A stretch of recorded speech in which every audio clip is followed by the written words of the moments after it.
The Upanishads are considered to be the essence of the Vedas, the sacred scripture of the Hindus. The term means sitting before the teacher who imparts a doctrine to receive the same. The logic, universality and lofty ideas of the Upanishads have made it popular all over the world. In India, the ideas of the Upanishads have percolated the customs and traditions of the society. This booklet discusses a few such principles as explained by Swami Vivekananda and certain traditions that have their roots in the Upanishads. The Vedas. Vedas are our sacred scriptures. In Swami Vivekananda's words, most of the great religions of the world owe allegiance to certain books which they believe are the words of God or some other supernatural beings and which are the basis of their religion. Of all these books, according to the modern savants of the West, the oldest are the Vedas of the Hindus. The claim of the Hindus is that the Vedas do not owe their authority to anybody, they are themselves the authority, being eternal, the knowledge of God.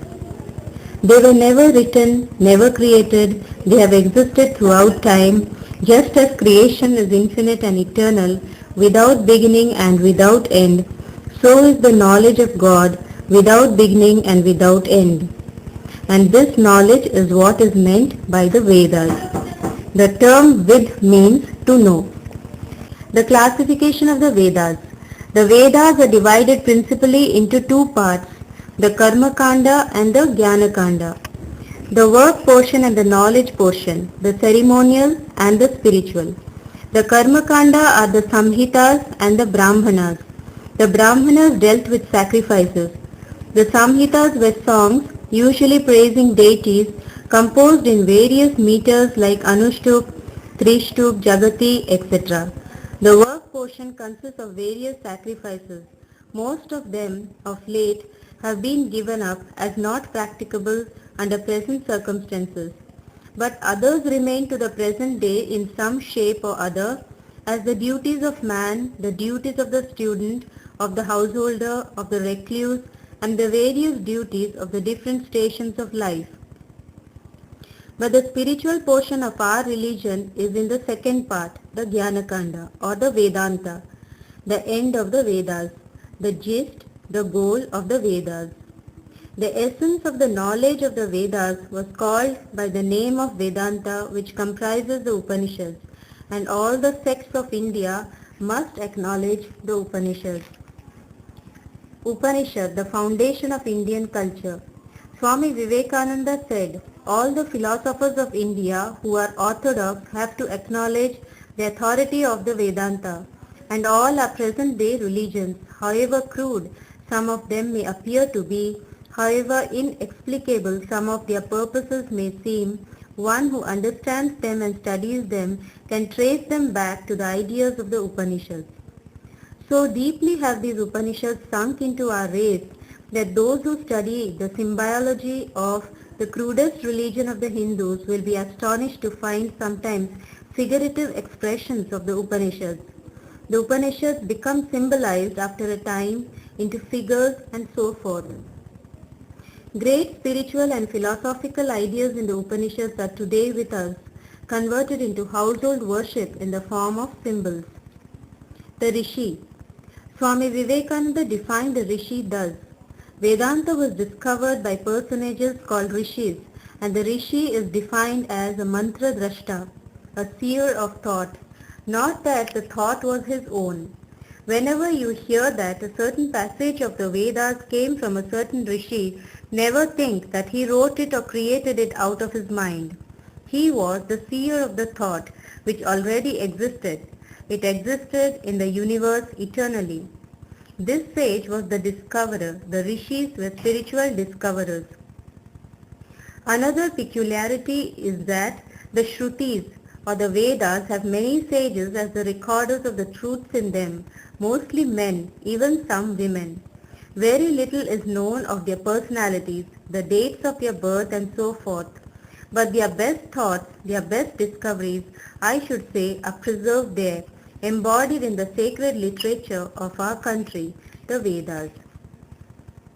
Essence of the Upanishads. The Upanishads aim at the manifestation of the inherent divinity in man. The principles of Atman and Brahman are repeated in the Upanishads. The rishis turned their sight inside in search of the highest truth. In fact, they required no external laboratories. Their own minds were their object of experiment. They discovered stages of the highest truth and progressed from subtle to subtler stages and ultimately realized the Atman, which is the form of Sat, existence, Chit, knowledge and Ananda, bliss. Brahman is the all-pervading principle of which this individual Atman is but a reflection. As waves belong to the ocean, so does the Atman belong to Brahman. The Brahman is present in everything, animate or inanimate. Thus they reach the ideal of universal oneness. These lofty truths are explained through many stories and conversations between the teacher and disciple in the Upanishads. Special features of the Upanishads. Upanishads have stood the test of time and reason. They are still resplendent in their own glory. They are direct in their approach, do not evade answers, nor insist on blind faith. Many of them answer difficult queries, which leave us wonderstruck. The questions and the answers surpass our imagination. Some of the unique characteristics of the Upanishads are strong logic, universality, liberality, and emphasis on noble virtues like fearlessness, truth, and purity. Swamiji says proudly, the Upanishads declare, Nayam Atma Pravachanena Labhyo, Na Medhaya na Bahuna Shrutena. This Atman is not to be reached by too much talking, nor is to be reached by the power of intellect, nor by much study of the scriptures. It comes from the teacher to the disciple. When this insight comes to the disciple, everything is cleared up and realization follows. That is, the realization of the Atman transcends even the study of the holy scriptures. The concept of Abhi. Swamiji spoke, spirituality, the science of the soul, is the one great truth India has to teach to the world. What makes a man stand up and work? Strength. Strength is goodness, weakness is sin. Strength is what the Upanishads speak to me from every page. This is the one great thing to remember. It has been the one great lesson I have been taught in my life. Strength, it says, strength, O man, be not weak. Are there no human weaknesses? Says man. There are, says the Upanishads. But will more weakness heal them? Would you try to wash dirt with dirt? Will sin cure sin, weakness cure weakness? Strength, O man, strength, say the Upanishads. Stand up and be strong. It is the only literature in the world where you find the word Abhi, fearless, used again and again. In no other scripture in the world is this adjective applied either to God or to man. Abhi, fearless. Painting of the infinite. Swamiji says, in the first place, they, the Vedas, are the most wonderful poems in the world. If you read the Samhita portion of the Vedas, you now and then find passages of most marvelous beauty.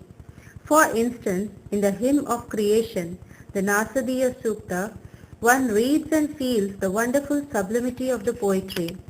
In the Samhitas, the infinite has been most marvelously painted and placed before the readers, such as has been done nowhere else. Mark that one sentence. Sama asit tamasa gudamagre praketam. And now mark the description of darkness by the three poets. Take our own Kalidasa. Darkness which can be penetrated with the point of a needle. Then Milton. No light but rather darkness visible. But come now to the Upanishad. Darkness was covering darkness. Darkness was hidden in darkness. We who live in the tropics can understand it. The sudden outburst of the monsoon, when in a moment the horizon becomes darkened and clouds become covered with more rolling black clouds. If the persons that describe these sublime ideas in such poetic thought were uncivilized and uncultured, then what we should call ourselves? The Katha Upanishad. The Katha Upanishad is one of the most poetical of the Upanishads.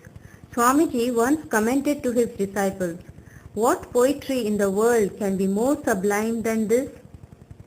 न तत्र सूर्यो भाति न चंद्र तारकम नेमा विद्युतो भाति कुतोयम अग्निः तमेव भान्तम अनुभाति सर्वम तस्य भासा सर्वमिदं विभाति." There the sun cannot illumine, nor the moon, nor the stars. There this flash of lightning cannot illumine. What to speak of this mortal fire? Such poetry you find nowhere else. What a wonderful finish! What a most marvelous art displayed in that poem! How wonderfully it opens with that little boy to whom Shraddha came, who wanted to see Yama, and how that most marvelous of all teachers, Death himself, teaches him the great lessons of life and death. And what was his quest? To know the secret of death. The Kathopanishad.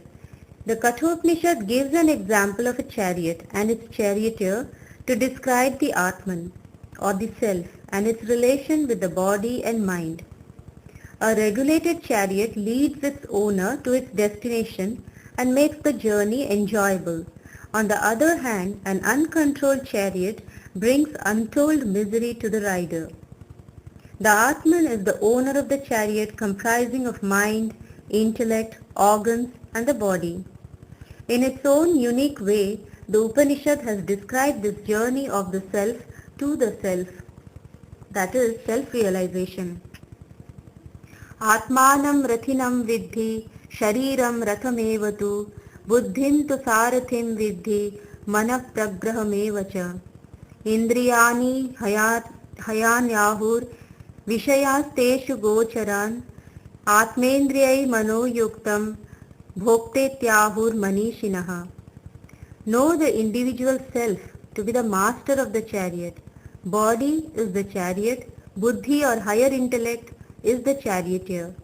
The reins or bridle is the mind. They call the organs the horses. The objects are the road. The sages call that self the enjoyer when it is associated with body, organs and mind. Yastu avijnanavan bhavati ayuktena manasa sada tasendriyani vashyani duštashva iva sarathehe. Yastu vijnanavan bhavati yuktena manasa sada tasendriyani vashyani sadashva iva sarathehe. But if the organs of that intellect remain ever associated with an uncontrolled mind, they become devoid of discrimination and unruly like the vicious horses of the chariot. But if the intellect is associated with a restrained mind, is endowed with discrimination, the organs are controllable like good horses of the charioteer. Yastu avijnanavan bhavati amanaska sada ashuchihi nasa tat padamapnoti samsaram chadi gacchati. Yastu vijnanavan bhavati samanaska sada shuchihi satu tat padamapnoti yasma dhuyo na jayate. The master of the chariot will not attain the goal through a non-discriminating intellect and an uncontrolled mind that is ever impure. Such a one gets involved in the cycle of birth and death. The master of the chariot who is endowed with a discriminating intellect and being associated with a controlled mind is ever pure, attains that goal from which he is not born again. Vijnana sarathiyastu manah pragrahavan narah sodvanah paramapnoti tad vishnu paramam padam. The man, however, who has as his charioteer a discriminating intellect and who has under control the reins of the mind, attains the end of the road, the goal of life, which is the feet of the Lord. The role of Upanishads in the Indian tradition. The lofty ideals of the Upanishads slowly began to manifest through worship, art and symbols. Swamiji says, we may worship anything by seeing God in it, if we can forget the idol and see God there. We must not project any image upon God, but we may fill any image with the life which is God. Only forget the image and you are right enough, for out of Him comes everything. He is everything. We may worship a picture as God, but not God as the picture. God is the picture. God in the picture is right, but the picture as God is wrong. God in the image is perfectly right. There is no danger there. This is the real worship of God, but the image God is a mere pratik. Alambanam. In the Upanishads, the image or symbol is termed as Alambanam, the support which assists man to raise himself to divinity slowly. A symbol is a pointer to the reality behind. Swamiji comments, there is the symbolic form of worship in the different religions. They interpret the spirit and bring about certain conditions of the mind. As a rule, we find they create a tremendous power of faith and love. These images and other things are quite necessary. You may try to concentrate your mind or even to project any thought. You will find that you naturally form images in your mind. You cannot help it. We are prone to concretize. How could we be here if we did not concretize? We are concreted spirits and so we find ourselves here on this earth. Concretization has brought us here and it will take us out. Art as devotion. Indian wisdom has always extolled art as a key to salvation. Art pervades every facet of Indian life and is so intimately associated with religion and philosophy that it is difficult to appreciate it fully unless one has some knowledge of these ideals. Ritual in the Hindu religion is a manifestation of one's inward feeling of devotion through external performances. Indian art in its purest form is yoga. Shiva, the great god of yogic practice, visually represented as Nataraja, is the most remarkable symbol of divine powers ever created by Indian artistic genius. Nataraja is the dance pose posture of Lord Shiva at the time of cosmic dissolution. Indian art has celebrated and immortalized the beauty of human bodies in bronze and stone for more than 5,000 years. Yet these artists prefer to remain unknown. Thus we do not know a single genius who created the magnificence of Ellora, Ajanta or Elephanta, Karli caves, etc. At Ellora, it is a wonder to see an entire mountain turned into a temple over 200 years by patient devoted artists and architectural geniuses who envisioned the Kailashnath temple. Upanishads and Indian society. In India, life has been always regarded as a process of progressive self-transcendence from the realm of matter to the realization of the supreme spiritual bliss. Upanishads act as a guide to reach this highest ideal. Not all can reach the highest at once. So, the society in India was classified into 4 ashramas or stages: Brahmacharya, Garhastha, Vanaprastha and Sannyas, each with its own dharma or duty. Brahmacharya meant celibacy and sober contemplation of life's secrets under a teacher.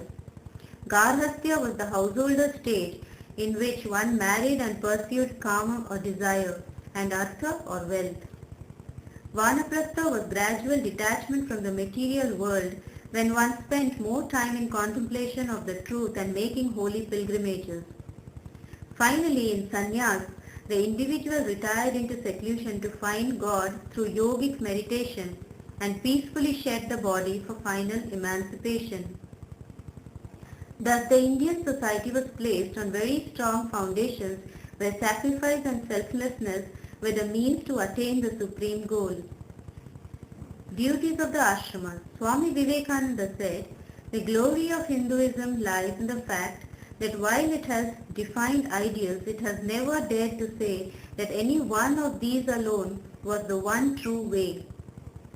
In this it differs from Buddhism, which exalts monasticism above all others as the path that must be taken by all souls to reach perfection. The story given in the Mahabharata of the young saint who was made to seek enlightenment first from a married woman and then from a butcher is sufficient to show this. By doing my duty, said each one of these when asked, in my own station have I attained this knowledge. There is no career then which might not be the path to God. The question of attainment depends only in the last resort on the thirst of the soul. Each is great in his own place.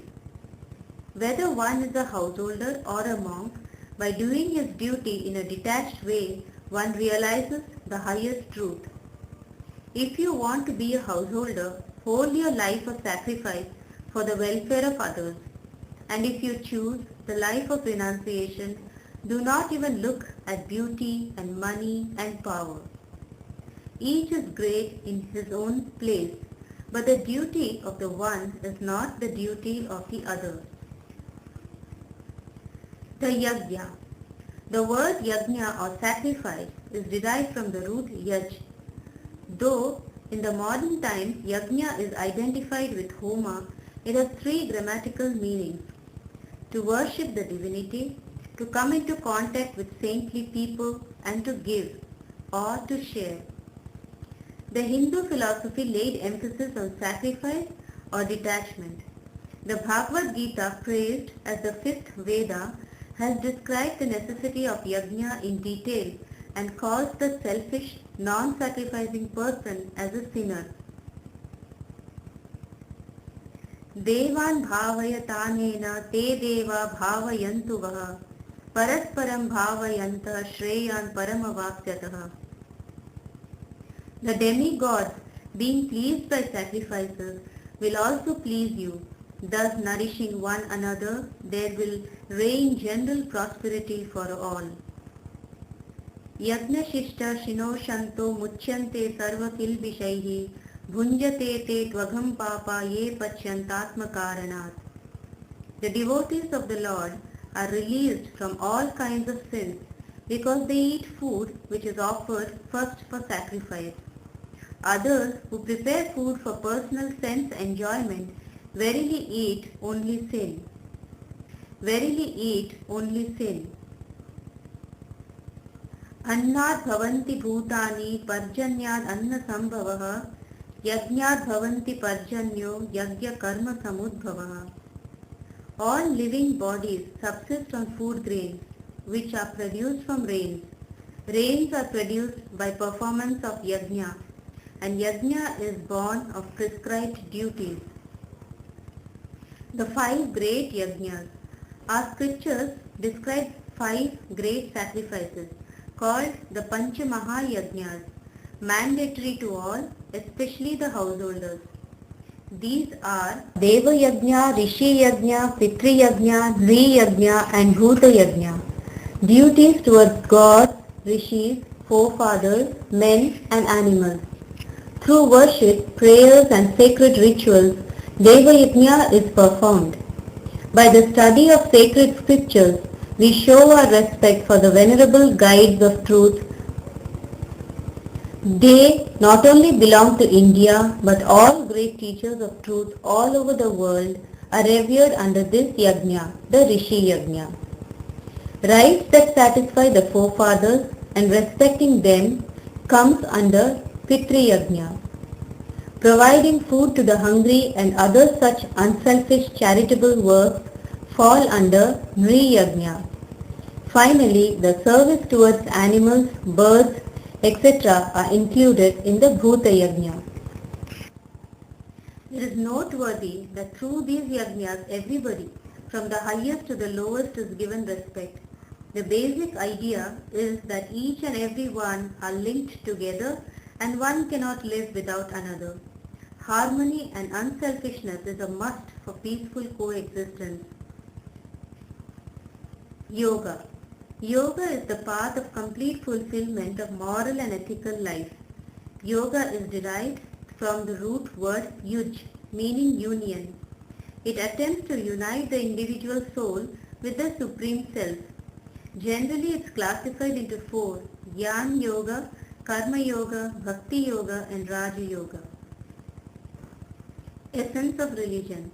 Each soul is potentially divine. The goal is to manifest this divinity within by controlling nature, external and internal. Do this either by work or worship or psychic control or philosophy, by one or more or all of these, and be free. This is the whole of religion. Doctrines or dogmas or rituals or books or temples or forms are but secondary details. The true meaning of Namaskar. Hinduism believes in the divinity of all souls. In his paper on Hinduism, Swamiji said, "The present is determined by our past actions and the future by the present. The soul will go on evolving up or reverberating back from birth to birth and death to death. The heart sinks at the idea, yet this is the law of nature. Is there no hope? Is there no escape?" was the cry that went up from the bottom of the heart. It reached the throne of mercy, and words of hope and consolation came down and inspired a Vedic sage. And he stood up before the world and in trumpet voice proclaimed the glad tidings. "Hear, ye children of immortal bliss, even ye that reside in higher spheres. I have found the Ancient One, who is beyond all darkness, all delusion. Knowing him alone, you shall be saved from death over again." Children of immortal bliss, what a sweet, what a hopeful name. The Hindu refuses to call you sinners. Ye are the children of God, the sharers of immortal bliss, holy and perfect beings. Ye divinities on earth, sinners. It's a sin to call a man so. It's a standing libel on human nature. Through the act of Namaskar, the Hindu salutes the all-pervading, self-effulgent Brahman, supreme reality within all. Vivekananda on Upanishads. Swami Vivekananda says, freedom, physical freedom, mental freedom, and spiritual freedom are the watchwords of Upanishads. Strength, strength is what the Upanishads speak to me from every page. This is the one great thing to remember. It has been the one great lesson I have been taught in my life. Strength. It says, "Strength, O man, be not weak." The Upanishads are the great mine of strength. Therein lies strength enough to invigorate the whole world. The whole world can be vivified, made strong, energized through them. This is the one scripture in the world of all others that does not talk of salvation but of freedom. Be free from the bonds of nature. Be free from weaknesses, and it shows to you that you have this freedom already in you. I preach only the Upanishads. If you look, you will find that I have never quoted anything but the Upanishads. And of the Upanishads, it is only that one idea, strength, the quintessence of the Vedas and Vedanta, and all lies in that one word,